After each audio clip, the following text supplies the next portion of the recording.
I finally found that freedom in 1995, 26 years ago. And I've been free ever since. So free in the sense of free of this Jim Dreaver character that I thought I was.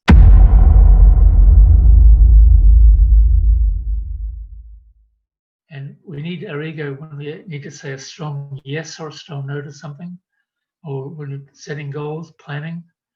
These are all functions of our ego.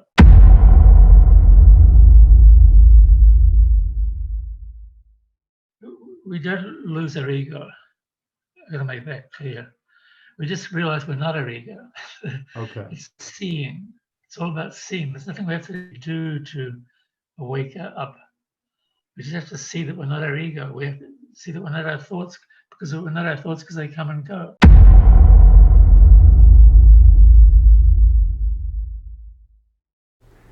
Hi, this is Sifu Slim, author of The Aging Athlete. In this book, you're going to get to hear about two different groups of former high-performance athletes. One group, which is made up of 90% of the former athletes, does not do physical activity on a regular basis and tends to suffer the consequences of a sedentary lifestyle. The other group, which is made up of 10% of the former athletes, is doing physical activity on a regular basis and tends to thrive through the aging process, or at least has a better chance at coping with the aging process. We could have taken these folks to a lab and done all kinds of tests on them. Instead, we slowed them down and sat them down and asked them, in their own words, to describe why they're wired the way they are, so that we all, former athletes and non-athletes, can use some of their inspirational and motivational and mindset lessons in our own lives. I hope you pick up a copy today. You can go to theagingathlete.com, and when you have a chance to read it, I'd love to hear back from you to find out what your thoughts are on the stories of these aging athletes.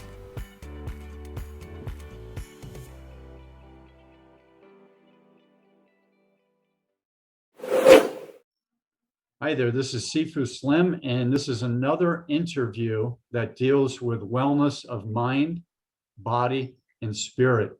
And I realized when I was looking into certain books that were bestowed upon me recently by people who have studied the relationship between mind and body and lifestyle, and our thoughts control what we are to a certain extent, and how to overcome ego, that what the person who wrote this book, Dr. Jim Dreaver, and Your Story Begin Your Life, he talks about things that are complementary to what I do. So what I do about physical movement, moving the body and the mind comes with it, reducing stress through movement, increasing brain capacity, allowing us to sleep better, all these things, digest better, all these things are related to movement. But one of the key components is that you have to program ourselves to make it happen. So I'm going to bring Dr. Jim Dreaver on right now to say hello. Hello there, brother. How you doing? Good, man. So tell me what it means to make it happen, Jim. I refer more to allowing it to happen. Allowing it to happen. Okay. Yes. Do you agree that what you and I do are complementary pieces of the puzzle? Yes, they're complementary. So my program will not happen if people live in the past and look at themselves and feel the pain and dysfunction that has accumulated, and it stops there now. So that's a pretty big statement. Any thoughts on that, stopping the now by living in the past, Jim? Very much so. I teach people how to live in the present, realizing that the present moment is actually all there really is. Everything else is a story about the past and the future in our mind. So the only now that is important is the now of making it happen. So that's what I wrote some notes about, what I'm thinking about, what I've learned from Jim. Engaging with the now of movement. So what I do is movement. So engaging with the now, not having all the reasons why there is no movement, not thinking about the dysfunction of the body or the weight that might be inappropriate to what the person wants, but they can be in the now of the movement of the mind, body, and spirit. So Dr. Jim Dreaver is a native of New Zealand. He met a European non-dual, he had a non-dual awakening with a European master named Gene Klein in 1984 and awakened to his true nature in 1995. He's the author of End Your Story, Begin Your Life, which is a wonderful book. I encourage everyone to go onto his website, jimdreaver.com, or onto Amazon or other sources and pick up a copy of that, published by Hampton Roads. Jim has taught at Esalen Institute in California and elsewhere for many years, and he does online coaching. So people want some of his online coaching so they can take that first step. They can go to Jim Dreaver, DREAVER.com, and connect with Jim through there. Anything else you'd like to share on that, Jim? No, that's it. So true emotional freedom. Tell us about that. True emotional freedom is when we ultimately, it's waking up to who we really are, which is called enlightenment or self-realization in some traditions. It's awakening to who we really are. I sought enlightenment myself for 20 years. That was the main thing I wanted, to be enlightened, to be self-realized, to be awake and free. I finally found that freedom in 1995, 26 years ago. And I've been free ever since. So free in the sense of free of this Jim Dreaver character that I thought I was. See, this is the thing about freedom. We awaken to freedom about freedom of our ego, freedom from our ego. We have an ego, but not our ego. We have a mind, but not our mind. We have thoughts and stories and feelings and emotions, but not them either. Why are we not them? You tell me why we're not them.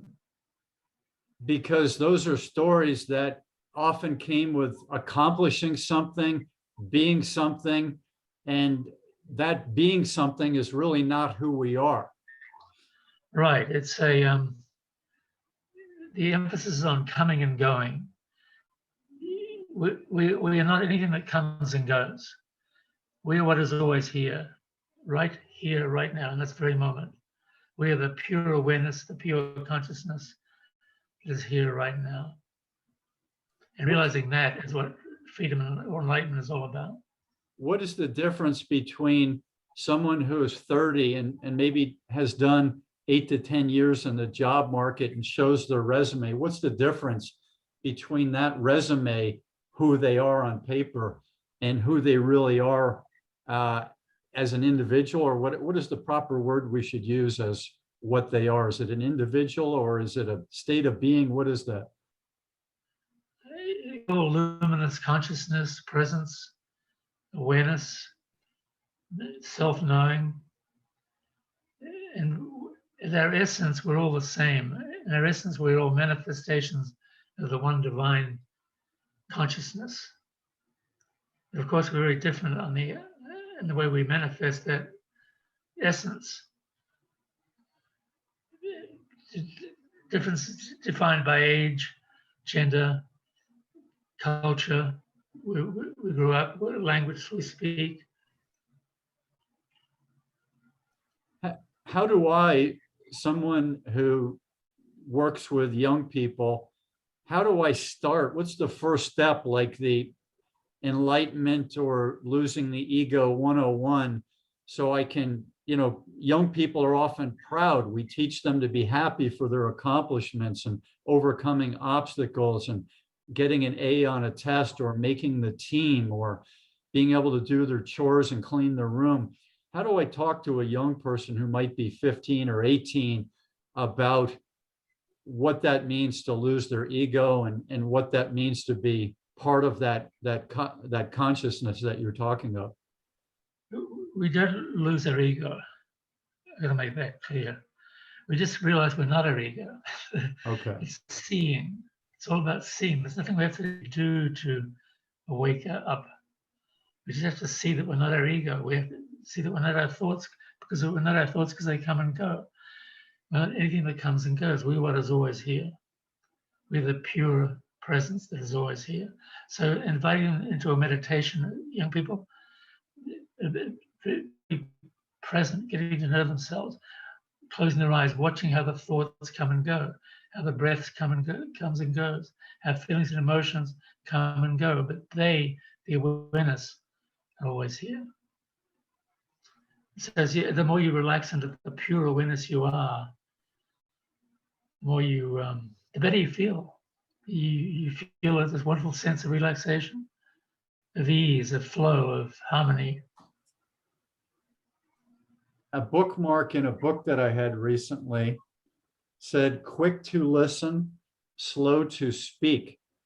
Is that something that could fit in with part of what you're talking about?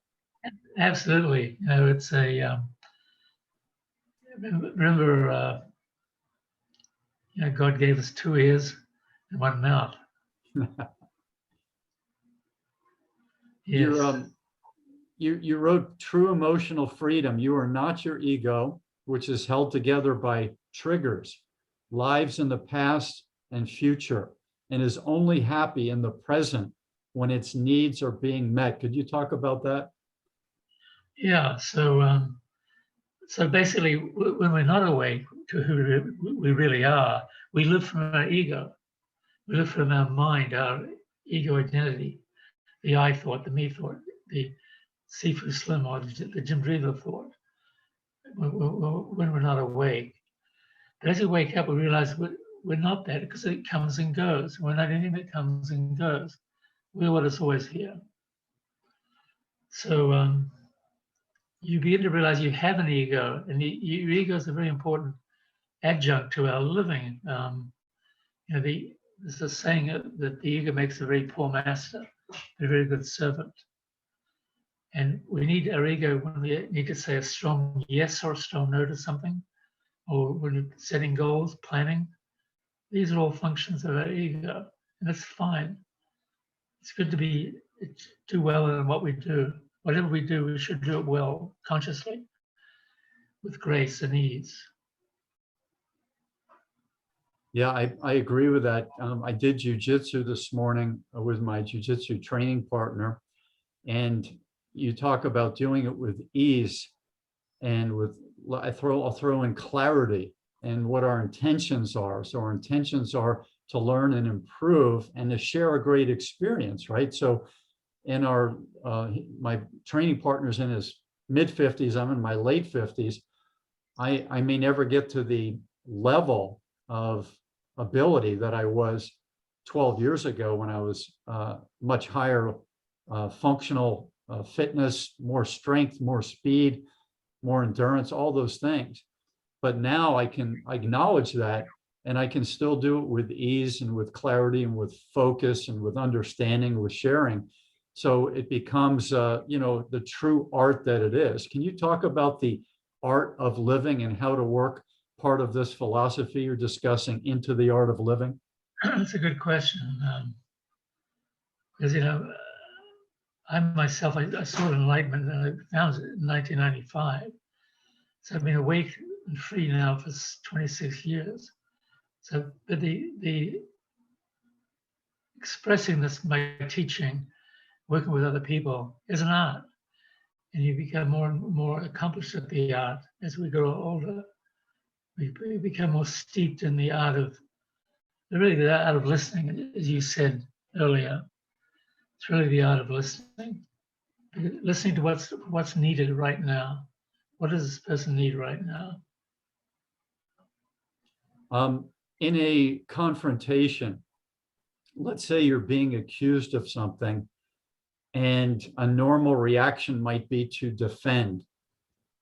What is a good way, in your estimation, to handle a confrontation? Is it listening skills? Is it being slow to speak? Do you defend yourself? What are some keys to work that through, living in the moment and not letting the ego overtake things?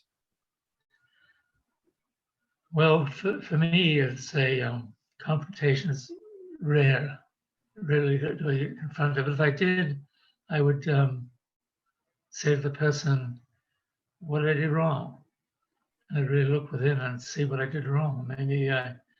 Maybe there's something personal in their attack, and I would just bend and flow with it, whatever way I could, because I know I'm not my ego. So I don't come from ego. I come from pure being. There's a paradigm: being, having, doing, or being, doing, having. Most people who don't have a sense of being come from a place of doing. They're always doing it, thinking about doing something or actually doing it in order to have the results they see, the results which will allow them to be happy. But when you're awake and free, you come from being itself, and then you do what you need to do, which may involve thought or planning, and then you have the results you have. But you're already established in well-being. You're already established in being. To be established in being right here, right now. Just breathe into it. It's a pure source of energy, the pure source of life. Do you have a short activity we could do that would allow us to get centered and be in the moment and focus? I'll do a guided meditation. So close your eyes, breathe, relax into being here now. Notice how your thoughts come and go, but you are here. So pay attention to the sounds around you, the sound of your own breathing, the sound of my voice, how it comes out of silence and dissolves back into silence. Maybe a bird sound in your backyard. Just notice how all these sounds come and go, but you, the noticing, are always here. You're what notices the sounds. Now pay attention to the feelings and sensations in your body. Notice them. Any particular sensation in your body right now, Sifu? Yeah, I feel the sensations. Any particular marked sensation or not? I feel like my posture is strong and resilient, and I feel open. Good. Just breathe and relax into that openness. Again, notice that you're what notices, you're the witness of the coming and going of your sensations. And right now, the sensation you experience is one of ease and relaxation and strength.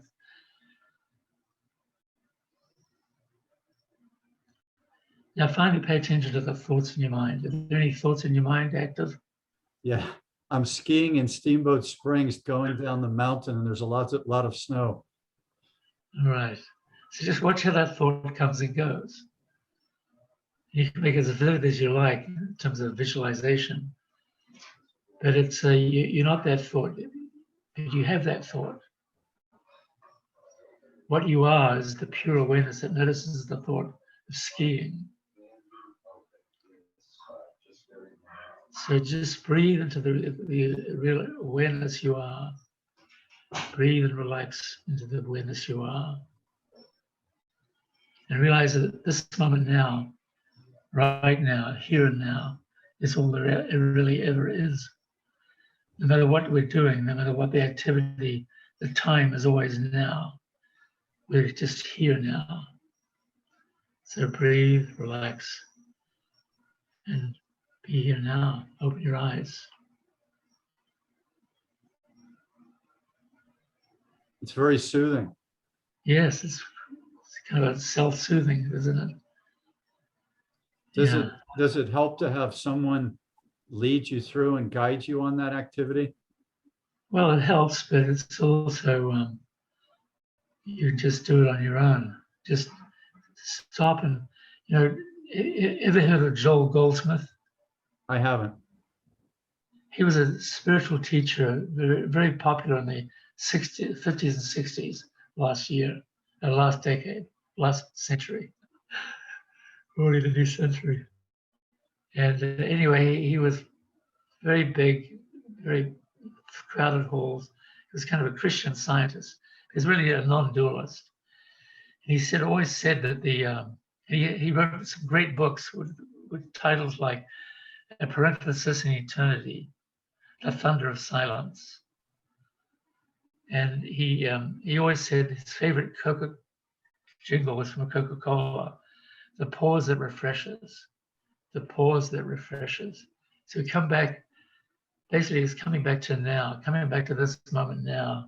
This is what I teach people, to enjoy the pause that refreshes right here, right now.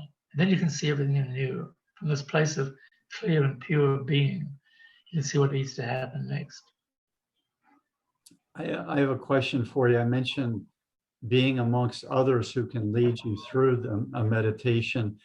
I know retreats have been historically important for people to go on, like, let's say a family going to the grandparents' home on the weekend, or the summertime, the kids going to live with the grandparents. And that was a form of retreat from the so-called rat race. How important are retreats? I know you've been a speaker, workshop leader at Esalen, and they do retreats year round. How important are retreats for coaches and teachers like yourself, and then for the students also to go on those retreats? It's very important. Retreat is a good time out for daily activities. But as your awakening deepens, retreats are no longer as important because you're always, in a way, on retreat. You could say that I'm on retreat right now. Do retreats help us break the pattern of what we consistently do in terms of not living in the moment, not doing our practice, living in a stressful zone, let's say? Sure they do. Yeah, they're great for that.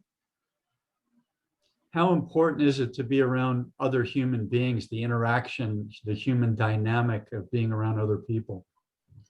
Well, it's especially important if you want to wake up to the truth of who and what you are, which you do and which I did.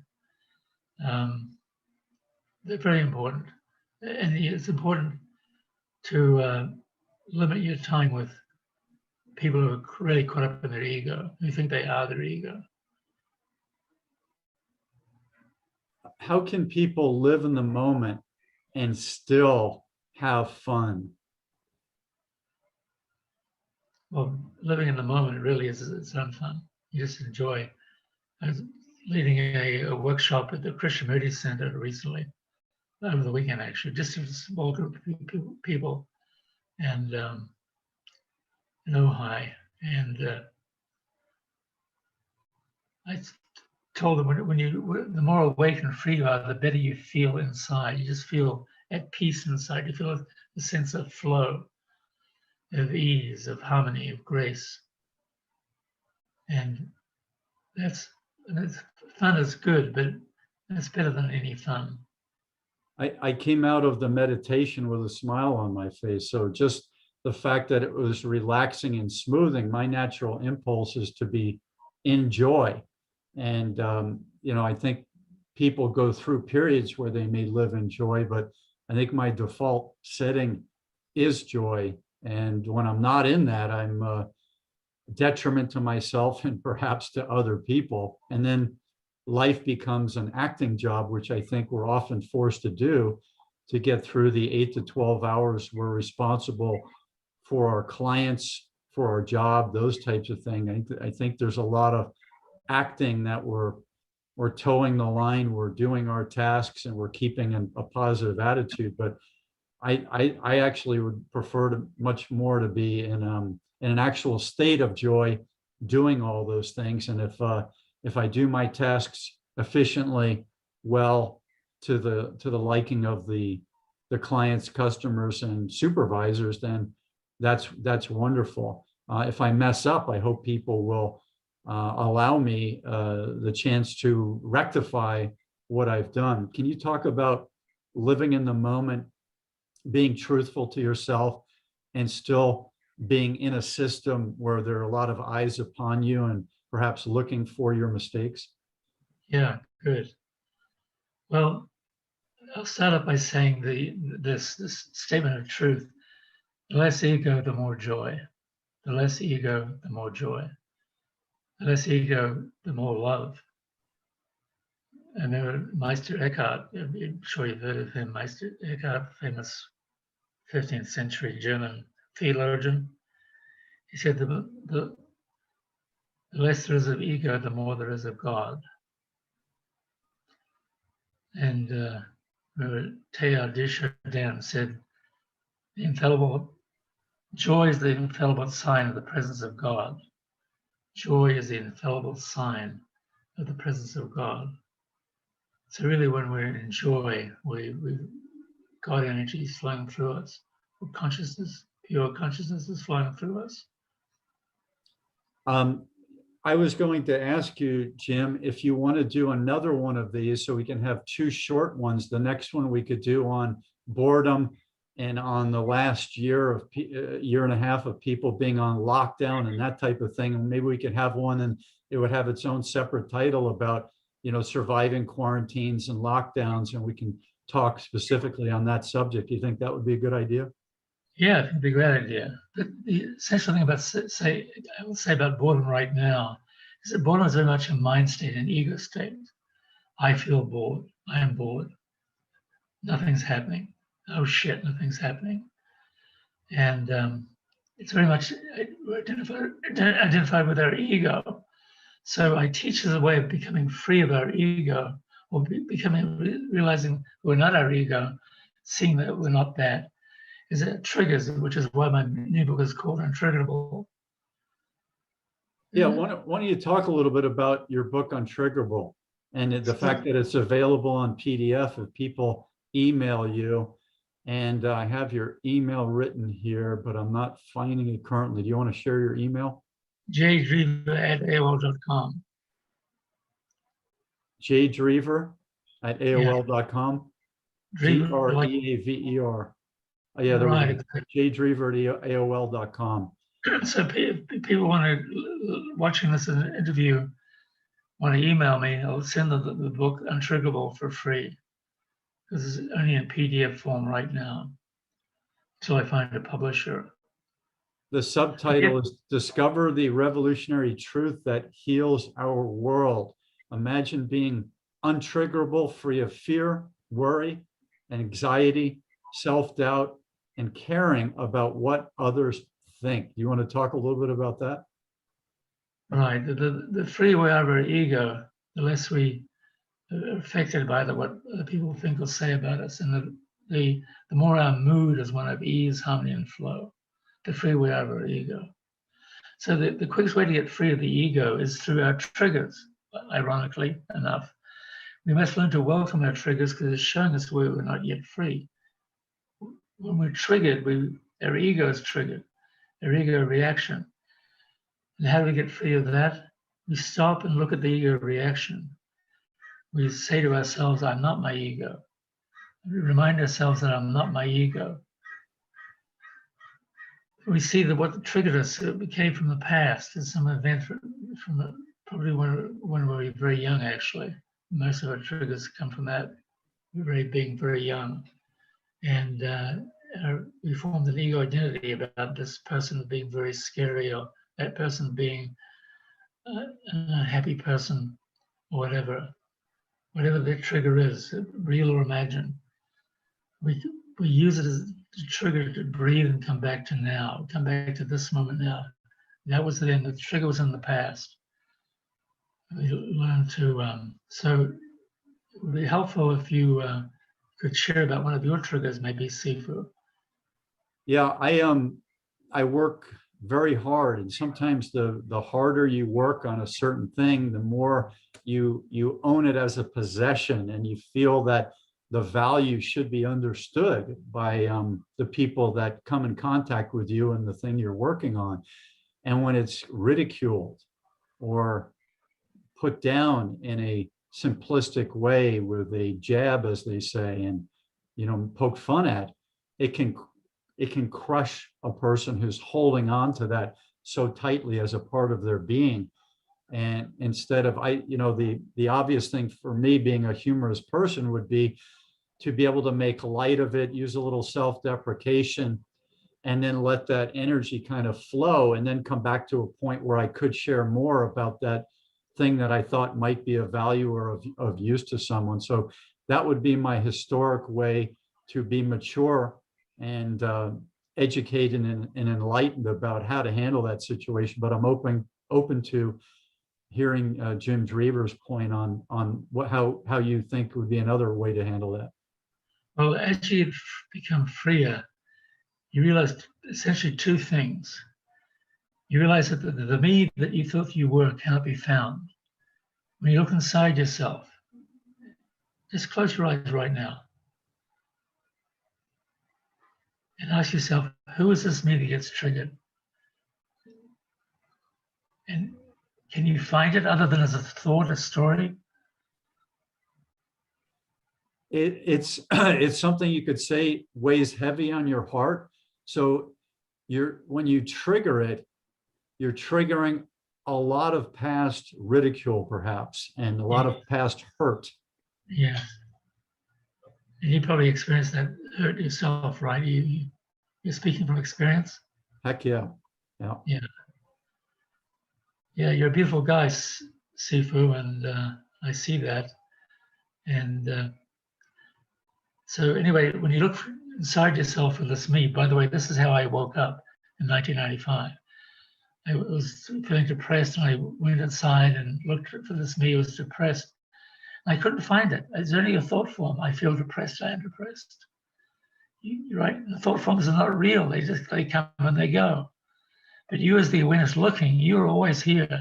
It's the pure awareness looking. That's what we are: pure awareness, pure luminous consciousness. And so when you see that, you can open your eyes now.